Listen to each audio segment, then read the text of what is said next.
Seems like this show we've talked a lot about cold, wet conditions, and Derrell, that's just kind of how the winter's been this year. Is it impacting the cattle markets?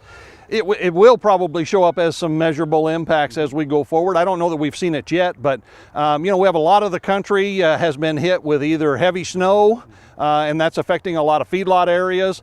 Many other areas that didn't necessarily get snow but got rain, and we have a lot of wet, sloppy conditions that's affecting both feedlots as well as cattle out in the country. What are you seeing in the cattle and beef markets going into 2019?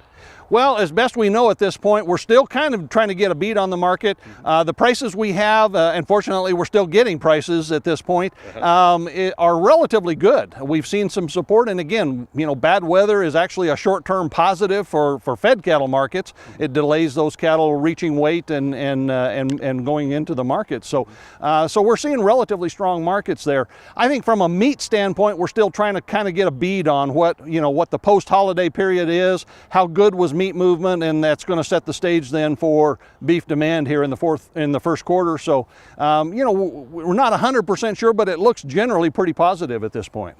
We've been dealing with the government shutdown here lately, and you're a guy that needs numbers. How is that impacting what you do?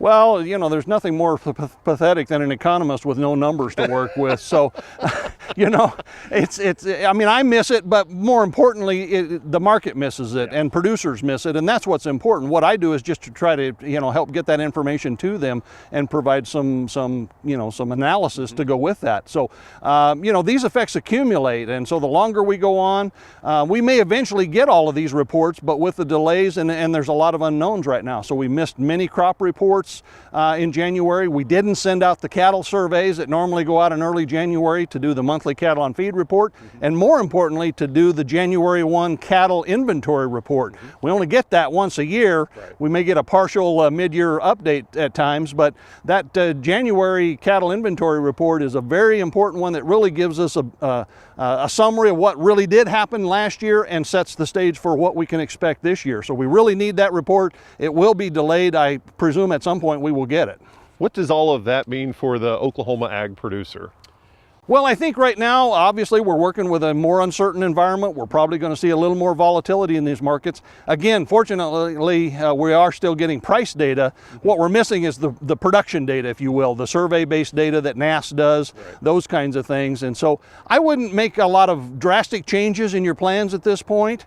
You know, if you're thinking about doing some things, I probably would hold off a little bit until we do get caught up a little bit on this information and verify that what you were thinking is what you want to do. But I wouldn't react terribly negatively right now. Just kind of stay the course, and hopefully we get back on track here. Okay, thank you much. Derrell Peel, Livestock Marketing Specialist here at Oklahoma State University.